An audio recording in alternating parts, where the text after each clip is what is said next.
ವಿದ್ಯಾರ್ಥಿಗಳ ಮೇಲೆ ಲಾಠಿ ಚಾರ್ಜ್ ಮಾಡಿ ಕೇಂದ್ರ ಸರ್ಕಾರಕ್ಕೆ ವಿದ್ಯಾರ್ಥಿಗಳ ಮೇಲೆ ಲಾಠಿ ಚಾರ್ಜ್ ಮಾಡ್ತದೆ ಕೇಂದ್ರ ಸರ್ಕಾರಕ್ಕೆ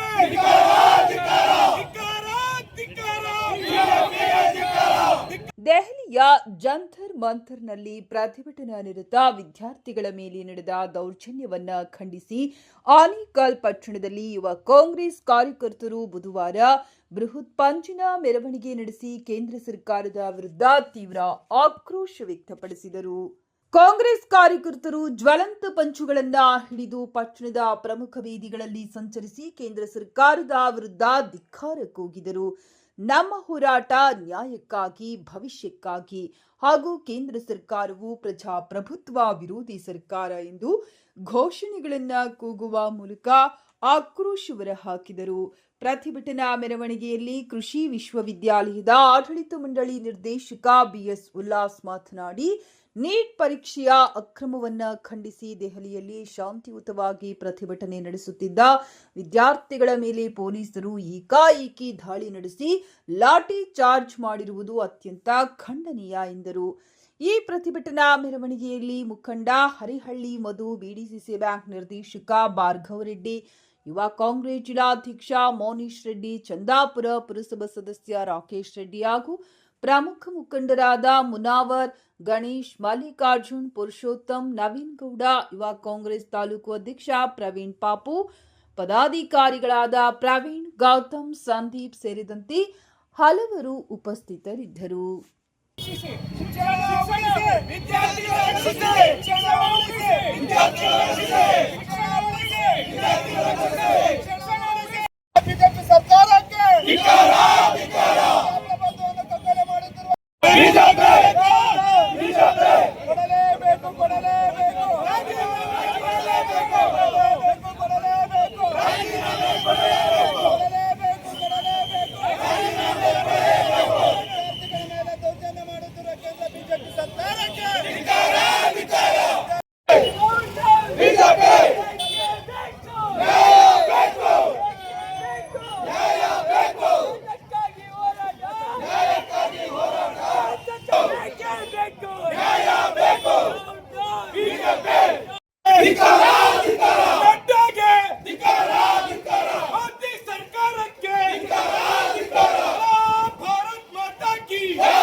ಬೆಂಗಳೂರು ದಕ್ಷಿಣ ಯುವ ಕಾಂಗ್ರೆಸ್ ವತಿಯಿಂದ ಇವತ್ತು ಕೇಂದ್ರ ಸರ್ಕಾರದ ವಿರುದ್ಧ ನೀಟ್ ಅಕ್ರಮ ಎಸಗಿರುವಂಥ ಪ್ರತಿಭಟನೆ ಮಾಡ್ತಿದ್ದಾರೆ.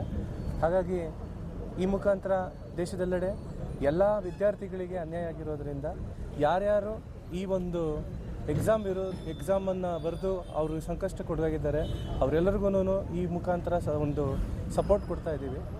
ಹಾಗೆ ಇವತ್ತು ಆನೇಕಲ್ ಟೌನ್ನಲ್ಲಿ ಪಂಜಿನ ಮೆರವಣಿಗೆ ಮುಖಾಂತರ ನಾವೆಲ್ಲರೂ ಈ ಒಂದು ಒಳ್ಳೆಯ ಒಂದು ಕಾಸ್ಗೋಸ್ಕರ ಎಲ್ಲ ಇವತ್ತು ಓಡಾಡಿದ್ದೀವಿ. ಮತ್ತು ಇನ್ನೊಂದು ಹೇಳಬೇಕಂದ್ರೆ ನಿನ್ನೆ ನಡೆದಿದ್ದಂಥ ಒಂದು ನಿರ್ದಿಷ್ಟ ಒಂದು ಘಟನೆ ದೇಶವ್ಯಾಪ್ತಿ ಎಲ್ಲರಿಗೂ ಒಂದು ನೋವು ತಂದಂತಾಗಿದೆ. ಮೊದಲು ಎಸ್ಪೆಷಲಿ ವಿದ್ಯಾರ್ಥಿ ಸಮೂಹಕ್ಕೆ ಯಾರು ಕೂಡ ವಿದ್ಯಾರ್ಥಿಗಳು ರೋಡಿಗಿಳಿದು ಪ್ರತಿಭಟನೆ ಮಾಡೋವಂಥವ್ರಲ್ಲ. ಎಲ್ಲರೂ ಓದ್ಕೊಂಡು ಅವ್ರ ಜೀವನ ನೋಡ್ಕೊಳ್ಳೋದ್ರಲ್ಲಿ ಇರ್ತಾರೆ. ಆದರೆ ಆ ಅನ್ಯಾಯಕ್ಕೆ ಒಳಗಾಗಿದ್ದಂಥವ್ರಿಗೆ ಅವ್ರ ಭವಿಷ್ಯಕ್ಕೆ ಒಂದು ಪರಿಗಣಿಸಿ ಅವರು ತಮ್ಮ ಒಂದು ಹಕ್ಕನ್ನು ಒಂದು ಕೇಳೋದಕ್ಕೆ ಬಂದಾಗ ಪೊಲೀಸ್ನವರು ದೌರ್ಜನ್ಯ ಮಾಡಿದ್ದಾರೆ.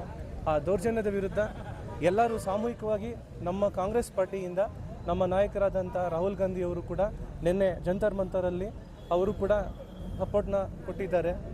ಹಾಗೆ ಎಲ್ಲ ಬೆಂಗಳೂರಲ್ಲಿ ಫ್ರೀಡಮ್ ಪಾರ್ಕ್ ಇರ್ಬೋದು, ಬೇರೆ ಬೇರೆ ಕಡೆ ಇರ್ಬೋದು, ಅಲ್ಲಿ ಎಲ್ಲರೂ ಕಾಂಗ್ರೆಸ್ ಪಾರ್ಟಿಯ ಯುವ ಕಾಂಗ್ರೆಸ್ ವತಿಯಿಂದ ಎಲ್ಲ ಕಡೆ ಪ್ರೊಟೆಸ್ಟ್ ಮಾಡ್ತಿದ್ದಾರೆ. ಹಾಗೆ ನಾವು ಕೂಡ ಅದಕ್ಕೆ ಸಪೋರ್ಟ್ ಕೊಡ್ತಾ ಇದ್ದೀವಿ. ಭಾಗವಹಿಸಿದಂಥ ಎಲ್ಲ ವಿದ್ಯಾರ್ಥಿ ಸಮೂಹಕ್ಕೆ ಈ ಮುಖಾಂತರ ನಾವು ನಿಮ್ಮ ಜೊತೆಗಿರ್ತೀವಿ ಅಂತ ಹೇಳ್ತಾ, ಮುಂದಿನ ದಿನದಲ್ಲಿ ಯಾವುದೇ ಒಂದು ಹೋರಾಟ ಆಗಿರ್ಬೋದು, ಯಾವುದೇ ಒಂದು ಪ್ರೊಟೆಸ್ಟ್ ಆಗಿರ್ಬೋದು ಮಾಡಿದಾಗ ನಾವು ನಿಮ್ಮ ಜೊತೆ ಇರ್ತೀವಿ. ನಿಮ್ಮ ಭವಿಷ್ಯದ ಜೊತೆಗೆ ನಾವು ಕೈ ಜೋಡಿಸ್ತಾ ಮುಂದಿನ ದಿನದಲ್ಲಿ ಯಾರೇ ಈ ತಪ್ಪಿತಸ್ಥರು ಮಾಡಿರ್ಬೋದು, ನೀಟ್ ಎಕ್ಸಾಮ್ನಲ್ಲಿ ಅಕ್ರಮಿಸಿದಂಥವ್ರು ಅವ್ರಿಗೆಲ್ಲರಿಗೂ ಕಠಿಣ ಶಿಕ್ಷೆ ಆಗಬೇಕಂತ ಈ ಮಾಧ್ಯಮದ ಮುಖಾಂತರ ನಾವು ಕೇಳ್ಕೊತಾ ಇದ್ದೀವಿ. ಇದೇ ನಮ್ಮೆಲ್ಲರ ಬೇಡಿಕೆ ಅಂತ ನಾನು ಭಾವಿಸ್ತಾ ಇದ್ದೀನಿ. ಹಾಗಾಗಿ ಎಲ್ಲ ಬಂದಂಥ ಇವತ್ತು ನಮ್ಮ ಯುವ ಕಾಂಗ್ರೆಸ್ ಮುಖಂಡರಾಗಿರ್ಬೋದು, ನಮ್ಮ ಮೋನಿಶ್ ರೆಡ್ಡಿ ಅವರಾಗಿರ್ಬೋದು, ನಮ್ಮ ಅಧ್ಯಕ್ಷರು, ನಮ್ಮ ಆನೇಕಲ್ನ ಯುವ ಕಾಂಗ್ರೆಸ್ ಅಧ್ಯಕ್ಷರಾದಂಥ ನವೀನ್ ಅಣ್ಣವರಾಗಿರ್ಬೋದು, ಮತ್ತು ನಮ್ಮ ಸಂದೀಪ್ ಅವರಾಗಿರ್ಬೋದು, ನಮ್ಮ ಕಸ್ಬಾ ಯೂತ್ ಕಾಂಗ್ರೆಸ್ ಆಗಿರ್ಬೋದು, ಮತ್ತು ನಮ್ಮ ಸರ್ಜಾಪುರ ಯೂತ್ ಕಾಂಗ್ರೆಸ್ ಅಧ್ಯಕ್ಷರಾಗಿರ್ಬೋದು, ಹಾಗೆ ಇನ್ನೂ ಹಲವಾರು ಮುಖಂಡರು ಮತ್ತು ಕಾರ್ಯಕರ್ತರು ಯಾರು ಭಾಗವಹಿಸಿದ್ರು ಎಲ್ಲರಿಗೂ ಧನ್ಯವಾದಗಳನ್ನ ಹೇಳ್ತಾ ಇದ್ದೀನಿ. ಹಾಗೆ ಮುಂದಿನ ದಿನದಲ್ಲಿ ಇದೇ ರೀತಿ ಹೋರಾಟದಲ್ಲಿ ನಾವು ಎಲ್ಲರೂ ಪಾಲ್ಗೊಳ್ತಾ ಇನ್ನು ಮುಂದೆ ಹೆಚ್ಚಿನ ರೀತಿಯಲ್ಲಿ ನಾವು ಎಚ್ಚರ ಕೊಡಬೇಕು ಅಂತ ಈ ಮುಖಾಂತರ ನಾನು ಕೇಳ್ಕೊತಾ ಇರ್ತೇನೆ. ನಮ್ಮ ಭಾರತದಲ್ಲಿ ಯಾವ ರೀತಿ ಕೇಂದ್ರ BJP ಸರ್ಕಾರ ವಿದ್ಯಾರ್ಥಿಗಳ ಜೀವನದಲ್ಲಿ ಯಾವ ರೀತಿ ಚಲ್ಲಾಟ ಆಡ್ತಿದ್ದಾರೆ ಅಂತ ಇಡೀ ದೇಶ 2 ತಿಂಗಳಿಂದ ನೋಡ್ತಾ ಇದ್ದಾರೆ. ನಮ್ಮ ಭಾರತದಲ್ಲಿ ಒನ್ ಆಫ್ ದಿ ಇಂಪಾರ್ಟೆಂಟ್ ಎಕ್ಸಾಮಲ್ಲಿ ನೀಟ್ ಎಕ್ಸಾಮ್ ಕೂಡ ಒಂದು. 2 ತಿಂಗಳ ಮುಂಚೆ ಏನಾಯಿತು, ನೀಟ್ ಎಕ್ಸಾಮ್ ಪೇಪರ್ ಲೀಕ್ ಆಯಿತು. ಪೇಪರ್ ಲೀಕ್ ಆಗಿ 22 ಜನ ಮನನೊಂದು ಸೂಸೈಡ್ ಮಾಡಿಕೊಂಡ್ರು. ಆ 22 ಜನ ಆಚೆ ಕಡೆ ಬರೆದಷ್ಟೇ ಇನ್ನು ಸಾವಿರಾರು ವಿದ್ಯಾರ್ಥಿಗಳು ಅವರವ್ರ ಕುಟುಂಬಗಳು ಎಲ್ಲನೂ ತುಂಬ ಮನ್ನೊಂದು ತುಂಬ ಕಷ್ಟವನ್ನು ಅನುಭವಿಸಿದ್ದಾರೆ. ಆಮೇಲೆ 2ನೇ ಸತಿ ಮತ್ತೆ ನೀಟ್ ಪರೀಕ್ಷೆನ ಕೊಟ್ಟರು. ಆಮೇಲೆ ಅದರಲ್ಲಿ ಕೂಡ ವಿಫಲರಾದರು ನಮ್ಮ ಕೇಂದ್ರ ಸರ್ಕಾರ. ಆಮೇಲೆ ಅದರ ವಿರುದ್ಧವಾಗಿ ನಮ್ಮ ಇಂಡಿಯನ್ ಒಬ್ಬರು ಸೈಂಟಿಸ್ಟ್ ಏನು ಸೋನಮ್ ವಾಂಗ್ಚುಕ್ ಅವರಿದ್ದಾರೆ, 18 ದಿವಸ ಒಂದು ಹಂಗರ್ ಸ್ಟ್ರೈಕ್ನ ಹಮ್ಮಿಕೊಂಡಿದ್ರು ಜಂತರ್ ಮಂತರ್ನಲ್ಲಿ. ಇದು ಏನೋ ಒಂದು ಇಂಪಾರ್ಟೆನ್ಸ್ ಕೊಡ್ತೀರಾ ಈ ನರೇಂದ್ರ ಮೋದಿ ಸರ್ಕಾರ ಆಗಿರ್ಬೋದು, ಮತ್ತು ಈ ಎಜುಕೇಷನ್ ಮಿನಿಸ್ಟರ್ ಏನು ಧರ್ಮೇಂದ್ರ ಪ್ರಧಾನ್ ಅವರು ಇದ್ದಾರೆ, ದಂಡಪಿಂಡ ಮಿನಿಸ್ಟರ್ ಅವರು ಅಂತ ಹೇಳಬೇಕು. ಏನು ಕೇರೆ ಇಲ್ದಿರಾ ಸೋನಮ್ ವಾಂಗ್ಚುಕ್ ಅವರು 18 ದಿವಸ ಏನು ಉಪವಾಸ ಇದ್ದು ಹಂಗರ್ ಸ್ಟ್ರೈಕ್ ಮಾಡಿದವ್ರನ್ನ ತುಂಬ ಹೀನ್ಯಾಯವಾಗಿ ಅವ್ರನ್ನ ಎಳ್ಕೊಂಡೋಗಿ ಪ್ರತಿಭಟನೆನ ಇದು ಮಾಡಿದ್ದಾರೆ. ಅದನ್ನು ಖಂಡಿಸಿ ನಮ್ಮ ದೇಶದಲ್ಲಿರೋ ಎಲ್ಲ ವಿದ್ಯಾರ್ಥಿಗಳು ಮತ್ತು ಯುವಕರುಗಳು ಒಂದು 4 ದಿವಸದಿಂದ ಮುಂದೆ ಬಂದು ಜಂತರ್ ಮಂತರಲ್ಲಿ ಏನು ಪ್ರೊಟೆಸ್ಟ್ ಮಾಡ್ತಿದ್ದಾರೆ. ನಮ್ಮ ಕೇಂದ್ರ BJP ಸರ್ಕಾರ ವಿದ್ಯಾರ್ಥಿಗಳ ಥರ ನೋಡದೆ ಟೆರರಿಸ್ಟ್ಗಳ ಥರ, ಆ್ಯಂಟಿ ನ್ಯಾಷನಲಿಸ್ಟ್ಗಳ ಥರ ನೋಡಿಕೊಂಡು ಅವ್ರ ಮೇಲೆ ಟೇರ್ ಗ್ಯಾಸ್ ಹಾಕೋದಾಗಿರ್ಬೋದು, ಲಾಠಿ ಚಾರ್ಜ್ಗಳಾಗಿರ್ಬೋದು, ಆ ರೀತಿ ಮಾಡಿಕೊಂಡು ನಮ್ಮ ಯುವಕರನ್ನೆಲ್ಲ ಎಲ್ಲ ಒಂದು ಏನು ನಮ್ಮ ದೇಶದ ಯುವಕರುಗಳು ಏನು ನಾವು ಮುಂದಿನ ಪ್ರಜೆಗಳಂತೀವಿ ಅವ್ರನ್ನೇ ಮುಂದೆ ಬರ್ದಿರೋ ಎಲ್ಲ ತುಂಬ ಅವ್ರಿಗೆ ಏನೋ ಪ್ರತಿಭಟನೆಯಲ್ಲಿ ಪಾಲ್ಗೊಂಡಿರೋ ಯುವಕರುಗಳನ್ನೆಲ್ಲ ತುಂಬ ತೊಂದರೆ ಕೊಟ್ಟು ಅವ್ರಿಗೆಲ್ಲನೂ ತುಂಬ ವೈಯಕ್ತಿಕವಾಗಿ ಹಲ್ಲೆಗಳು ಮಾಡಿ ಅವ್ರಿಗೆಲ್ಲ ತುಂಬ ತೊಂದರೆ ಕೊಟ್ಟಿದ್ದಾರೆ. ಈ ರೀತಿ ನಮ್ಮ ದೇಶದಲ್ಲಿ ಬರೀ ನೀಟ್ ಎಕ್ಸಾಮ್ದೇ ಅಲ್ಲ, ನಾವೇನು ಹೇಳ್ತೀವಿ ಅಂದರೆ ಒಂದು ಎಕ್ಸಾಮ್ನೇ ನಡ್ಸೋಕ್ಕೆ ಬಂದಿಲ್ಲ ಅಂದರೆ ಈ ಕೇಂದ್ರ ಸರ್ಕಾರಕ್ಕೆ ಇನ್ನು ದೇಶನೇನು ನಡೆಸ್ತಾರೆ. ಈ ಕೂಡಲೇ ನಾವು ಇಷ್ಟು ದಿವಸ ಏನು ನಾವು ಧರ್ಮೇಂದ್ರ ಪ್ರಧಾನ್ ಅವ್ರು ಮಾತ್ರ ನಾವು ಏನು ರೆಸಿಗ್ನೇಷನ್ ಕೇಳ್ತಾ ಇದ್ವಿ, ಈಗೆಲ್ಲ ಸೇರಿಕೊಂಡು ಪ್ರಧಾನಮಂತ್ರಿ ನರೇಂದ್ರ ಮೋದಿ ಅವರೇ ರೆಸಿಗ್ನೇಷನ್ ನಾವೆಲ್ಲ ಕೇಳ್ತಾ ಇದ್ದೀವಿ.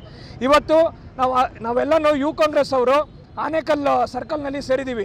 ಇದೇ ರೀತಿ ನಾವು ನಮ್ಮ ಇಡೀ ಕರ್ನಾಟಕ, ಇಡೀ ದೇಶದಲ್ಲಿ ಯೂತ್ ಕಾಂಗ್ರೆಸ್ ಅವರು ಪ್ರತಿ ಜಿಲ್ಲೆನಲ್ಲೂ ನಾವು ಇದೇ ರೀತಿ ಹೆಚ್ಚಿನ ರೀತಿಯಲ್ಲಿ ನಾವು ಪ್ರತಿಭಟನೆ ಮಾಡಿ ನೆಕ್ಸ್ಟು BJP ಸರ್ಕಾರ ಯಾವುದೇ ರೀತಿ ನಮ್ಮ ದೇಶದಲ್ಲಿ ಅವರು ರೂಲಿಂಗ್ನಲ್ಲಿ ಬರ್ದಿರಂಗೆ ನಾವೆಲ್ಲನೂ ಮಾಡ್ತೀವಿ. ಆಮೇಲೆ ಇವತ್ತು ಮುಖ್ಯವಾಗಿ ನಮ್ಮ ಆನೇಕಲ್ ಭಾಗದಲ್ಲಿ ನಮ್ಮ ಯೂತ್ ಕಾಂಗ್ರೆಸ್ ಅಧ್ಯಕ್ಷರಾಗಿರ್ಬೋದು ಪ್ರವೀಣ್ ಅವರು, ಮತ್ತು ಆ ಬ್ಲಾಕ್ ಪ್ರೆಸಿಡೆಂಟ್ ಸಂದೀಪ್ ಅವರು, ಮತ್ತು ನಮ್ಮ ಭಾರ್ಗವಣ್ಣವರು, ಮುನಾನರ್ ಅಣ್ಣ ಅವರು, ಇಮ್ರಾನ್ ಅವರು, ಇವ್ರುಗಳೆಲ್ಲ ನೇತೃತ್ವದಲ್ಲಿ ಇವತ್ತು ಗೌತಮ್ ಮತ್ತು ಇನ್ನೂ ಹಲವಾರು ಮುಖಂಡರುಗಳು ನೇತೃತ್ವದಲ್ಲಿ ಇವತ್ತು ನಾವು ಒಂದು ಪ್ರತಿಭಟನೆಯನ್ನು ಹಮ್ಮಿಕೊಂಡಿದ್ದೀವಿ. ಇದು ಇಲ್ಲಿಗೆ ನಿಲ್ಲಿಸಲ್ಲ, ನಾವು ಇನ್ನೂ ಹೆಚ್ಚಿನ ರೀತಿ ನಾವೆಲ್ಲ ಇಲ್ಲಿಂದ ಡೆಲ್ಲಿಗೆ ಕೂಡ ಹೋಗ್ತೀವಿ ನೆಕ್ಸ್ಟ್ ತಿಂಗಳು. ಆಮೇಲೆ ಎಲ್ಲ ಜಿಲ್ಲೆಗಳಲ್ಲೂ ಇದೇ ರೀತಿ ನಾವು ಪ್ರತಿಭಟನೆ ಮಾಡ್ತೀವಿ ಅಂತ ನಾನು ಹೇಳಕ್ಕೆ ಇಷ್ಟಪಡ್ತೀನಿ. ಆಗಿತ್ತು ಅಂತ ವಿದ್ಯಾರ್ಥಿಗಳು ಸ್ಟ್ರೈಕ್ ಮಾಡ್ತಾ ಇದ್ರು ಡೆಲ್ಲಿಯಲ್ಲಿ. ಅವ್ರಿಗೆ ಕೇಂದ್ರ ಸರ್ಕಾರದ ಬೇಜವಾಬ್ದಾರಿಯಿಂದ ಎಲ್ಲ ಸ್ಟೂಡೆಂಟ್ಸ್ ಮೇಲೆ ಅಟ್ಯಾಕ್ ಮಾಡಿದ್ದಾರೆ. ಈ ಪ್ರತಿಭಟನೆ ಉದ್ದೇಶ ಅಷ್ಟೇ, ವಿದ್ಯಾರ್ಥಿಗಳಿಗೆ ನ್ಯಾಯ ಕೊಡಿಸ್ಬೇಕು, ಅವ್ರ ಮೇಲೆ ಆಗಿರೋ FIR ತೆಗಿಬೇಕು. ಮತ್ತು ಇನ್ನೊಂದು ಮೇನ್ ಏನಂದರೆ ಕೇಂದ್ರ ಸರ್ಕಾರದ ಮಿನಿಸ್ಟರ್ ಆಗಿರುವ ಧರ್ಮೇಂದ್ರ ಅವರು ಕೂಡಲೇ ರಾಜೀನಾಮೆ ಕೊಡಬೇಕು. ಅದರ ಜೊತೆಗೆ ನರೇಂದ್ರ ಮೋದಿ ಅವರು ಕೂಡ ರಾಜೀನಾಮೆ ಕೊಡಬೇಕೆಂದು ಒಂದು ಪ್ರತಿಭಟನೆ ಇಟ್ಕೊಂಡಿದ್ದೀವಿ. ಎಲ್ಲ ನಮ್ಮ ಯೂತ್ ಕಾಂಗ್ರೆಸ್ ಅಧ್ಯಕ್ಷರು ಮತ್ತು ನಮ್ಮ ಎಲ್ಲ ಜನರಲ್ ಬಾಡಿ ಅಧ್ಯಕ್ಷರು ಎಲ್ಲ ಬಂದು ಸಹಕರಿಸಿದ್ದಾರೆ. ಎಲ್ಲರಿಗೂ ಧನ್ಯವಾದ. ಯುವ ಘಟಕದ ವತಿಯಿಂದ ಬೃಹತ್ ಪ್ರತಿಭಟನೆ ಕಾರ್ಯಕ್ರಮವನ್ನು ಹಮ್ಮಿಕೊಂಡಿದ್ದಾರೆ. ನೀಟ್ ಪರೀಕ್ಷೆ ಅಕ್ರಮದ ವಿರುದ್ಧ ಜಂತರ್ ಮಂತರ್ನಲ್ಲಿ ಒಂದು ವಿದ್ಯಾರ್ಥಿಗಳು ಸಾಮೂಹಿಕವಾಗಿ ಒಂದು ವಿದ್ಯಾರ್ಥಿಗಳಿರ್ಬೋದು, ದೇಶದ ಎಲ್ಲ ಒಂದು ಅನ್ಯಾಯ ಆಗಿರೋಂಥ ಎಲ್ಲ ವಿದ್ಯಾರ್ಥಿಗಳು ಒಂದು ಬೃಹತ್ ಆದಂಥ ಒಂದು ಹೋರಾಟವನ್ನು ಇಟ್ಕೊತಾರೆ. ಸಂವಿಧಾನದ ವಿರೋಧಿಗಳಿವರು ಒಂದು ಪಾರ್ಲಿಮೆಂಟ್ ಸಭೆಯಲ್ಲಿ ಇದ್ರ ವಿರುದ್ಧವಾಗಿ ಮಾತಾಡೋದಕ್ಕೊಂದು ಅವಕಾಶ ಕೊಡೋಲ್ಲ, ರಾಜ್ಯಸಭೆಯಲ್ಲಿ ಕೊಡೋದಿಲ್ಲ. ಇದುವರೆಗೂ ಒಂದು ರಾಷ್ಟ್ರದ ಪ್ರಧಾನಮಂತ್ರಿಗಳು ಇದ್ರ ಬಗ್ಗೆ ಬಂದು ಬರೀ ನಾನು ಅಚ್ಚೇದೇನು ಏನಪ್ಪ ಅವರು ನಮ್ಮ ದೇಶದಲ್ಲಿ ವಿದ್ಯಾರ್ಥಿಗಳ ಪರ ಮಾಡಿರೋದು. ಸಂವಿಧಾನದ ವಿರೋಧಿಗಳು ಸರ್ಕಾರ ನಡ್ಸೋಕ್ಕಾಗ್ದಿರ ಬರೀ ಪ್ರಜಾಪ್ರಭುತ್ವ ಕಗ್ಗೊಲೆನ ಮಾಡ್ತಾರೆ. ಸಂವಿಧಾನಕ್ಕೆ ಇವರು ಮಾರಕ. ಇವರು ಒಂದು ವಿದ್ಯಾರ್ಥಿಗಳು ಮಾಡಿರುವಂಥ ಹೊರಗಡೆಯಿಂದ ಪೊಲೀಸ್ ಇಲಾಖೆಯನ್ನು ಬಿಟ್ಟು ಹೊರಗಡೆ ಖಾಸಗಿಯವ್ರನ್ನ ಕರ್ಕೊಂಡು ಲಾಠಿ ಚಾರ್ಜ್ ಮಾಡ್ತಾರೆ. ಎಲ್ರಿದೆ ಸಂವಿಧಾನ, ಏನಿದು ಹಿಟ್ಲರ್ ಸಂವಿಧಾನನ? ಹಿಟ್ಲರ್ ಕಾನೂನಾ? ನಮ್ಮ ದೇಶದ ಪ್ರಜಾಪ್ರಭುತ್ವ ಎಲ್ಲಿಗೋಗಿದೆ ಅಂತೇಳಿ ದಿನನಿತ್ಯ ಜನಗಳು ನೋಡ್ತಾ ಇದ್ದಾರೆ. ನಾಚಿಕೆ ಆಗಬೇಕು ಅವ್ರಿಗೆ. ಬಿ ಜೆ ಪಿ ನಾಯಕರುಗಳೇ, ಕೇಂದ್ರ ಬಿ ಜೆ ಪಿ ನಾಯಕರಿರ್ಬೋದು, ರಾಜ್ಯ ಬಿ ಜೆ ಪಿ ನಾಯಕರಿರ್ಬೋದು, ಸ್ವಲ್ಪ ನಾಚಿಕೆ ಇನ್ನೊಂದು ಮತ್ತೊಂದು ಇದ್ದರೆ ಕೂಡಲೇ ಇವರು ರಾಜೀನಾಮೆ ಕೊಡಬೇಕು. ಇದು ಇಷ್ಟಕ್ಕೆ ನಿಲ್ಲಲ್ಲ. ನಮ್ಮ ನಾಯಕರಾದಂಥ ಸನ್ಮಾನ ರಾಹುಲ್ ಗಾಂಧಿ ಅವರನ್ನು ಕೇಳೋಕ್ಕೆ ಹೋಗಿದ್ದಕ್ಕೆ ಅವ್ರು ಮಾತಾಡೋಕ್ಕೆ ಅವಕಾಶ ಕೊಡ್ತೀರಾ? ಅವ್ರನ್ನ ಬಂಧನ ಮಾಡ್ತಾರೆ. ಎಲ್ಲಿದೆ ಪ್ರಜಾಪ್ರಭುತ್ವ? ಕಗ್ಗೊಲೆ ಮಾಡ್ತಾರೆ ಸಂವಿಧಾನಕ್ಕೆ. ಬಿ ಜೆ ಪಿ ಸರ್ಕಾರ ತುಂಬ ಮಾರ್ಗವಾಗಿದೆ. ಮುಂದಿನ ದಿನಗಳಲ್ಲಿ ಈ ದೇಶದ ಜನ, ರಾಜ್ಯದ ಜನ ತಕ್ಕ ಪಾಠವನ್ನು ಕಲಿಸ್ತಾರೆ. ಹೋಗೋ ಅಷ್ಟೊತ್ತಿಗೆ ಅವ್ರು ಕತ್ಕುಯ್ಯೋ ಕೆಲಸ ಏನು ಮಾಡ್ತಾ ಇದೆ, ಅವ್ರು ಮಾಡ್ತಾ ಇರುವಂತಹ ನೀಟ್ ಮೋಸದಿಂದ ಇದರಿಂದ ಮಕ್ಕಳಿಗೆ ಖಂಡಿತವಾಗಿಯೂ ನ್ಯಾಯ ಸಿಗಬೇಕು ಅಂತ ನಾವೆಲ್ಲ ಕೇಳ್ಕೊಳ್ತಾ ಇದ್ದೇವೆ. ಇವತ್ತು ನಮ್ಮ ರಾಷ್ಟ್ರ ನಾಯಕರು ಏನಿದ್ದಾರೆ ಇದಕ್ಕೂ ವಿರುದ್ಧ ಹೋರಾಡೋಕ್ಕೆ ಬಂದಾಗ ರಾಹುಲ್ ಗಾಂಧಿ ಅವ್ರನ್ನ ಹೀನಾಮಯವಾಗಿ ಎಳ್ಕೊಂಡೋಗಿ ಅರೆಸ್ಟ್ ಮಾಡಿರುವಂಥದ್ದು ಬಹಳ ದುಃಖಕರವಾದಂತಹ ಸಂಗತಿ. ಅಪೋಸಿಷನ್ ಪಾರ್ಟಿ ಏನಕ್ಕಿರ್ತದೆ ಅಂತ ಹೇಳಿದ್ರೆ, ಏನಾದರೂ ಒಂದು ತಪ್ಪುಗಳಾದಾಗ ಅದನ್ನು ಸರಿಪಡಿಸ್ಕೊಳ್ಳಿ ಅಂತ ಹೇಳುವಂಥ ಉದ್ದೇಶದಿಂದ ಅಪೋಸಿಷನ್ ಪಾರ್ಟಿ ಇರ್ತದೆ. ಇವತ್ತಿನ ದಿನ ವಿದ್ಯಾರ್ಥಿಗಳು ಬೀದಿಗಿಳಿದು, ಒಂದು ಪ್ರೊಫೆಷ್ನಲ್ ಕೋರ್ಸಸ್ಸು, ಡಾಕ್ಟರ್ಸು, ಇಂಜಿನಿಯರ್ಸು, ವಿದ್ಯಾರ್ಥಿಗಳು ಬೀದಿಗಿಳಿದು ನಮಗೊಂದು ನ್ಯಾಯ ಕೊಡಿ ಅಂತ ಕೇಳಕ್ಕೆ ಬಂದಾಗ ಅವ್ರನ್ನ ಲಾಠಿ ಚಾರ್ಜ್ ಮಾಡಿ ರಕ್ತ ಬರೋ ರೀತಿ ಹೊಡೆದು ಅವ್ರನ್ನ ಟೆರರಿಸ್ಟ್ಗಳು ನೋಡ್ತಾ ಇರುವಂತಹ ಈ ಸರ್ಕಾರ ನಮಗೆ ಬೇಕಾ? ಖಂಡಿತವಾಗಿಯೂ ಬೇಡ. ಇಂತಹ ಸರ್ಕಾರ ಯಾವ ದಿಕ್ಕಿನಲ್ಲಿ ಹೋಗ್ತಾ ಇದೆ ನಮ್ಮ ದೇಶ ಅನ್ನೋದು ಇವತ್ತು ನಾವು ಯೋಚನೆ ಮಾಡಬೇಕಾಗಿರುವಂತಹ ಒಂದು ಪರಿಸ್ಥಿತಿ ಬಂದುಬಿಟ್ಟಿದೆ. ಮುಂದಿನ ಜೀವನನೇ ನಮ್ಮ ವಿದ್ಯಾರ್ಥಿಗಳು. ಅವ್ರಿಗೆ ನಾವು ರಕ್ಷಣೆ ಕೊಡಲಿಲ್ಲ, ಅವ್ರ ನ್ಯಾಯ ಒದಗಿಸ್ಕೊಡ್ಲಿಲ್ಲ ಅವ್ರಿಗೆ ಅಂತ ಹೇಳಿದಾಗ ಇಂಥ ಸರ್ಕಾರ ಇದ್ರೂ ಒಂದೇ, ಹೋದ್ರೂ ಒಂದೇ.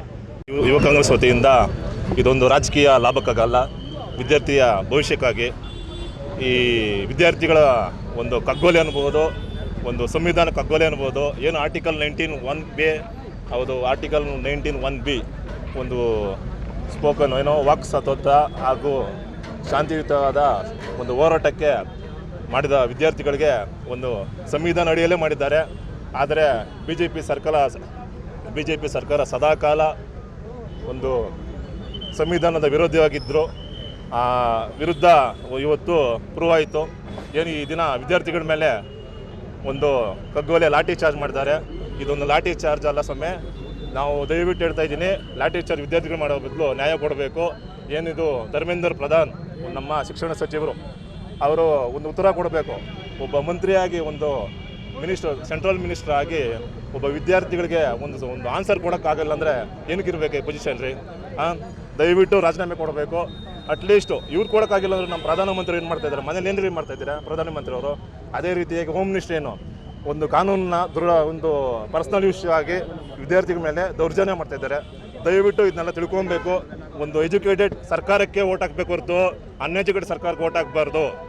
ಯಾವತ್ತು ನಾವು ಅನ್ಎಜುಕೇಟೆಡ್ ಸರ್ಕಾರಕ್ಕೆ ಓಟ್ ಹಾಕ್ತಿರೋ ಇಂಥ ಪರಿಸ್ಥಿತಿ ಮುಂದಿನ ದಿನ ಬಂದೇ ಬರುತ್ತೆ. ಒಂದು ತಿಳ್ಕೊಬೇಕು, ಯುವಕರ ಭವಿಷ್ಯಕ್ಕೆ ಸ್ಪಂದನೆ ಮಾಡಿಲ್ಲ ಅಂದರೆ ನಮ್ಮ ಇಂಡಿಯಾ ಭವಿಷ್ಯ ಅಂತೂ ಒಂದು ಏನೋ ಸೇಫ್ಟಿ ಪೊಸಿಷನ್ ಇರಲ್ಲ. ಯುವಕರ ಸೇಫ್ಟಿ ಎಷ್ಟು ಮುಖ್ಯನೋ ನಮ್ಮ ದೇಶದ ಸೇಫ್ಟಿ ಅಷ್ಟೇ ಮುಖ್ಯ, ತಿಳ್ಕೊಬೇಕು. ಒಂದು BJP ಸರ್ಕಾರಕ್ಕೆ ಹೇಳ್ತಾ ಇದ್ದೀನಿ, ದಯವಿಟ್ಟು ನಿಮ್ಮ ಕೆಲಸ ಸರ್ಕಾರ ನಡೆಸೋಕ್ಕಾಗಿಲ್ಲ ಅಂದರೆ ಒಂದು ರಾಜೀನಾಮೆ ಕೊಟ್ಟು ಮನೆಗೆ ಬನ್ನಿರಿ ಅಟ್ಲೀಸ್ಟು. ಇಲ್ಲ ಯೂತ್ಸ್ ಇದ್ದಾರೆ, ತುಂಬ ಯೂತ್ಸ್ ವೆಯ್ಟಿಂಗ್ ಮಾಡ್ತಾ ಇದ್ದಾರೆ. ನಮ್ಮ ಯೂತ್ ಕಾಂಗ್ರೆಸ್ಸಿಂದ ಇರ್ಬೋದು, ಎಲ್ಲ ಒಂದು ಪಾರ್ಟಿಯಲ್ಲಿ ವೆಯ್ಟಿಂಗ್ ಮಾಡ್ತಾ ಇದ್ದಾರೆ. ದಯವಿಟ್ಟು BJP ಸರ್ಕಾರಕ್ಕೆ ಹೇಳ್ತಾ ಇದ್ದೀನಿ, ವಿದ್ಯಾರ್ಥಿಗಳನ್ನು ಎದುರಾಕೊಂಬೇಡಿ. ನಗರದಲ್ಲಿ ಯೂತ್ ಕಾಂಗ್ರೆಸ್ ವತಿಯಿಂದ ಜಂತರ್ ಮಂತರ್ ನಡೀತಾ ಇದೆ. ವಿದ್ಯಾರ್ಥಿಗಳ ಪರ ಹೋರಾಟದಲ್ಲಿ ಏನಿವತ್ತು ಪೊಲೀಸ್ ಇಲಾಖೆ ಮತ್ತು ಯೋಧರನ್ನು ಉಪಯೋಗಿಸ್ಕೊಂಡು ಲಾಠಿ ಚಾರ್ಜ್ ಮಾಡಿದ್ದಾರೆ. ಈಗ ನಮಗೆ ಒಂದು ಬಂದಿರೋಂಥ ಮಾಹಿತಿ ಪ್ರಕಾರ ಅಲ್ಲಿ ಒಬ್ಬ ವಿದ್ಯಾರ್ಥಿ ಕೂಡ ಇದರಲ್ಲಿ ಸತ್ತಿದ್ದಾನೆ ಅಂತ. ಅದರಲ್ಲಿ ಲಾಠಿ ಚಾರ್ಜ್ ಮಾಡೋಂಥ ಸಂದರ್ಭದಲ್ಲಿ ಬಹಳಷ್ಟು ಜನ ಪೊಲೀಸ್ ಇಲಾಖೆ ಬಿಟ್ಟು ಖಾಸಗಿ ವ್ಯಕ್ತಿಗಳು ಕೂಡ ಲಾಠಿಗಳನ್ನು ಹಿಡ್ಕೊಂಡು ಮಹಿಳೆಯರ ಮೇಲೆ ಹಲ್ಲೆ ಮಾಡುವಂಥ ಕೆಲಸ ಮಾಡಿದ್ದಾರೆ. ಇದಕ್ಕಿಂತ ಒಂದು ಬೇರೆ ಒಂದು ಹೀನಾಯವಾದ ಕೃತ್ಯ ಯಾವುದೂ ಇಲ್ಲ. ತಮಗೆಲ್ಲ ಗೊತ್ತು, ಈ ಕೇಂದ್ರ ಸರ್ಕಾರ ಸಂವಿಧಾನ ವಿರೋಧಿ ಸರ್ಕಾರ ಆಗಿದೆ. ಈ ಕೇಂದ್ರ ಸರ್ಕಾರ ಜನ ವಿರೋಧಿ ಸರ್ಕಾರ ಆಗಿದೆ. ಅಷ್ಟೇ ಅಲ್ಲ, ವಿದ್ಯಾರ್ಥಿ ವಿರೋಧಿ ಸರ್ಕಾರ ಆಗಿದೆ. ನಮಗೆಲ್ಲ ಗೊತ್ತು, ವಿದ್ಯಾರ್ಥಿ ಶಕ್ತಿ ರಾಷ್ಟ್ರ ಶಕ್ತಿ, student power is nation power ಅಂತ ಹೇಳ್ತಾ ಇದ್ರು. ಆದರೆ ಆ ಸ್ಟೂಡೆಂಟ್ ಪವರನ್ನೇ ಹಾಳು ಮಾಡುವಂಥ ಕೃತ್ಯ ಮಾಡ್ತಾ ಇದ್ದಾರಲ್ಲ, ಇದು ಖಂಡನೀಯ. 22 ಲಕ್ಷ ವಿದ್ಯಾರ್ಥಿಗಳ ಜೀವನ ಜೊತೆ ಆಟ ಆಡಿ 20 ವಿದ್ಯಾರ್ಥಿಗಳು ಸತ್ರೂ ಮೋದಿ ಕಣ್ಣಲ್ಲಿ ನೀರು ಬಂದಿಲ್ಲ. 56 ಇಂಚು ಹೃದಯದಲ್ಲಿ 6 ಇಂಚು ಹೃದಯ ಇಲ್ಲ. ಇದು ಆತ ಹೇಳಿ ಅಂತ ಹೇಳಕ್ಕೆ ಇಷ್ಟಪಡ್ತೇನೆ. ಮೋದಿಯವರಿಗೆ ಮಾನವೀಯತೆ ಇಲ್ಲದಂಥ ಕಲ್ಲು ಹೃದಯದ ವ್ಯಕ್ತಿ ಆತ. ವಿಜ್ಞಾನ, ಜ್ಞಾನ, ಸುಜ್ಞಾನ, ಮಾನವೀಯತೆ ಹಾಗೂ ಪ್ರಜಾಪ್ರಭುತ್ವದ ಗೌರವ ಯಾವುದೂ ಇಲ್ಲದಂಥ ಓದುವ ಈನ ಪ್ರಧಾನಿಯನ್ನು ಈ ದೇಶ ಕಂಡಿದೆ. ಈ ದೇಶಕ್ಕೆ ಒಬ್ಬ ಆತ ಒಳ್ಳೆಯ ಸತ್ಪ್ರಜೆಯೂ ಅಲ್ಲ, ಒಳ್ಳೆಯ ಪ್ರಧಾನಿಯೂ ಅಲ್ಲ, ಈ ದೇಶಕ್ಕೆ ಆತ ಒಳ್ಳೆಯ ಮಗುವೂ ಅಲ್ಲ, ಮಗನೂ ಅಲ್ಲ. ಆತ ಒಬ್ಬ ಕಠೋರ ಹೃದಯದ ಒಬ್ಬ ಈ ದೇಶ ಕಂಡಂಥ ಎರಡನೇ ಹಿಟ್ಲರ್ ಅಂತ ಹೇಳೋಕ್ಕೆ ನಾನು ಇಷ್ಟಪಡ್ತೇನೆ.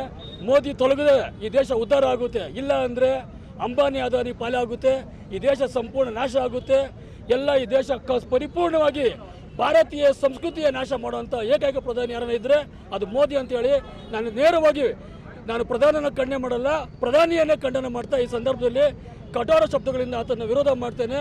ಮೋದಿ ದೇಶಕ್ಕೆ ನಾಲಾಯಕ ಅಂತ ಈ ಸಂದರ್ಭದಲ್ಲಿ ಹೇಳ್ತಾ ನನ್ನ ಮಾತು ಮುಗಿಸ್ತೇನೆ. ಯೂತ್ ಕಾಂಗ್ರೆಸ್ ವತಿಯಿಂದ ಆನೇಕಲ್ಲಲ್ಲಿ ಕೇಂದ್ರ ಗೂಂಡಾ ಸರ್ಕಾರ ಮಾಡ್ತಾ ಇರುವ ವಿದ್ಯಾರ್ಥಿಗಳ ಮೇಲೆ ಏನು ಹಲ್ಲೆ ಮಾಡಿದೆ ಮೊನ್ನೆ, ಇದನ್ನು ನಾವು ಖಂಡಿಸಿ ಪ್ರತಿಭಟನೆ ಮಾಡಿದ್ದೇವೆ. ಈ ಸರ್ಕಾರದ ವಿರುದ್ಧ ಯಾರೇ ಮಾತಾಡಿದ್ರು ಅವರೆಲ್ಲ ದೇಶದ್ರೋಹಿಗಳಾಗ್ತಾರೆ. ಈ ಸರ್ಕಾರದ ವಿರುದ್ಧ ಯಾರೇ ಧ್ವನಿ ಎತ್ತಿದ್ರು ಅವರೆಲ್ಲ ದೇಶದ್ರೋಹಿಗಳಾಗ್ತಾರೆ. ಆದ್ರೂ ಈ ಸರ್ಕಾರ ಮಾಡ್ತಿರೋದು ತುಂಬ ತಪ್ಪು. ವಿದ್ಯಾರ್ಥಿಗಳ ಭವಿಷ್ಯ ಜೊತೆ ಚೆಲ್ಲಾಟ ಆಡ್ತಿದೆ. ಇದನ್ನೆಲ್ಲ ನಿಲ್ಲಿಸಬೇಕು. ಧರ್ಮೇಂದ್ರ ಪ್ರಧಾನ್ ಅವರು ರಾಜೀನಾಮೆ ಕೊಡಲೇಬೇಕು ಅಂತ ಈ